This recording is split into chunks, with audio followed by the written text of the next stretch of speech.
Bonjour. Alors là, toujours dans la création de votre propre projet ou la création, l'ouverture d'un projet, nous avons parlé, discuté de l'étude de faisabilité. Vous avez fait votre étude. Le projet est un projet qui a sa place sur la région, sur le marché, de façon générale. Si vous avez le temps, l'idéal c'est d'acheter un lot de terrain et de bâtir et de faire donc toutes les démarches administratives. Vous êtes pressé, donc il vaut mieux peut-être opter pour l'option d'acheter un local existant, c'est plus rapide. Bien sûr, il y a toujours des inconvénients dans les formules, ou alors carrément acheter un local et le transformer selon le besoin de votre projet. La question qui se pose maintenant, c'est le prix. Alors le prix, généralement, avant de se lancer dans les prix, il va falloir aussi savoir ce qu'on appelle le seuil de rentabilité. Par exemple, je veux commercialiser un produit X. Le produit, vous devez bien sûr acheter une matière première. Il y a du transport, il y a du personnel qui va gérer tout ça, etc. Donc, le stockage aussi de votre matière première, ce n'est pas uniquement la matière première qu'il faut évaluer, qu'il faut estimer, mais aussi les coûts qui seront liés à l'achat de votre produit.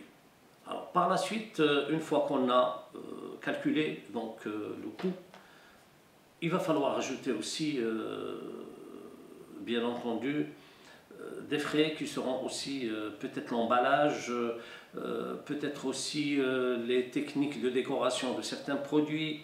Donc il y a des charges qui seront aussi rajoutées dans l'élaboration de vos prix. Et vous allez arriver à ce qu'on appelle un seuil de rentabilité. C'est-à-dire, à partir de ce prix-là, vous n'êtes pas perdant. C'est-à-dire, vous allez rentrer toutes les charges qui seront liées à la commercialisation de votre produit. Alors, quand on parle des charges, bien sûr, il y a des charges qui sont directes à la production, il y a des charges aussi indirectes. Généralement, il y a trois pôles essentiels. Il y a donc ce qu'on appelle le coût lié à la production. Il y a aussi des charges qui seront donc ventilées, personnel, loyer, électricité, eau, etc., qui vont rentrer aussi dans les charges de la production. Et vous devez donc laisser une marge de bénéfice. Alors la question maintenant, puisque vous avez calculé votre seuil de rentabilité, de savoir à quel prix vous allez commercialiser votre produit. C'est la question qui se pose. Alors la première technique, c'est de faire une politique d'écrémage, c'est-à-dire vous allez commercialiser votre produit à un prix supérieur par rapport aux concurrents. Donc vous allez vous distinguer par rapport au prix vendu. Alors pour cela, bien sûr, il faut que ça soit justifié par la qualité de votre produit, que les concurrents, vous avez une qualité nettement supérieure à celle de vos concurrents pour pouvoir commercialiser un prix supérieur. Et pour cela, matière première, première qualité, du personnel trop qualifié ou très qualifié, aussi l'aménagement de l'espace, il doit répondre aussi à une clientèle d'écrémage, etc. Donc tous les coûts doivent être conséquents par rapport à la qualité de commercialisation de votre produit. Deuxième technique, c'est l'alignement, s'aligner par rapport à la concurrence, c'est-à-dire vous voyez ce que vos concurrents dans votre région ou dans la zone de chalandise, comme on appelle, vendent ou commercialisent le produit. Par exemple, ils vendent des pizzas à un prix X, par exemple 50 dirhams ou 100 dirhams la pizza. Alors vous allez produire presque le même produit, donc vous devez vous aligner par rapport au prix des concurrents. Alors, si c'est 100 dirhams, vous devez aussi commercialiser à 195 dirhams ou 105 dirhams, donc un prix relativement inférieur ou supérieur ou égal aux concurrents. Alors là, c'est ce qu'on appelle la politique d'alignement. Ça, c'est pour les projets que vous êtes sûr et certain que vous allez vendre un produit le même, identique sur la région où vous êtes.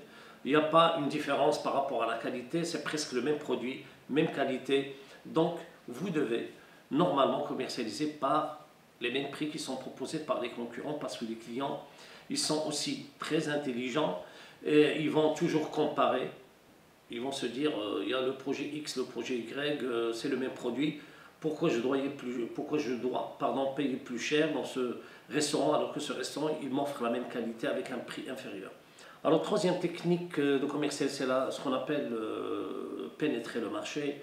Alors généralement c'est des quantités que vous devez vendre énormes avec une marge inférieure, donc vous baissez les prix par rapport à la concurrence, mais vous comptez commercialiser beaucoup. Alors cette technique n'est pas très sollicitée dans la restauration, beaucoup plus on la trouve dans l'industrie agroalimentaire, peut-être pour les gens qui font des pizzas surgelés ou des plats surgelés, parce qu'ils savent qu'ils vont commercialiser des quantités énormes de produits. Ils peuvent donc baisser leur marge de bénéfice. Automatiquement, les prix sont inférieurs par rapport à la concurrence parce qu'ils savent qu'ils vont vendre un nombre très important et par conséquent, ils vont générer un bénéfice quand même relativement important grâce à la quantité vendue. Aussi des techniques, ce qu'on appelle le menu engineering, nous allons en parler, prix psychologique aussi, c'est-à-dire ça serait excusez-moi le terme, bête de vendre un produit, par exemple à un prix, alors que le client il est prêt à payer plus cher. Il est prêt à dépenser plus d'argent, le portefeuille client est prêt à dépenser plus. Donc pourquoi ne pas optimiser au maximum les ventes? Mais pour cela, il faut faire des études aussi sur le marché. Il y a des questionnaires qui se font aussi pour évaluer les attentes du client et aussi combien sont-ils prêts à dépenser pour tel ou tel produit. C'est la politique de commercialisation du produit.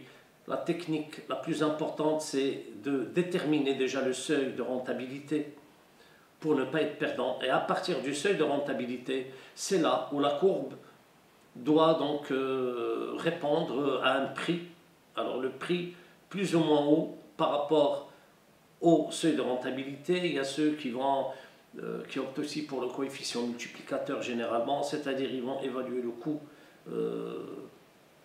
de la matière, ce qu'on appelle le coût de production multiplié par un coefficient généralement 2,5 à 3 qu'on multiplie pour pouvoir commercialiser le produit. Mais généralement nous allons parler de tout ça par la suite. À la prochaine et merci pour votre fidélité.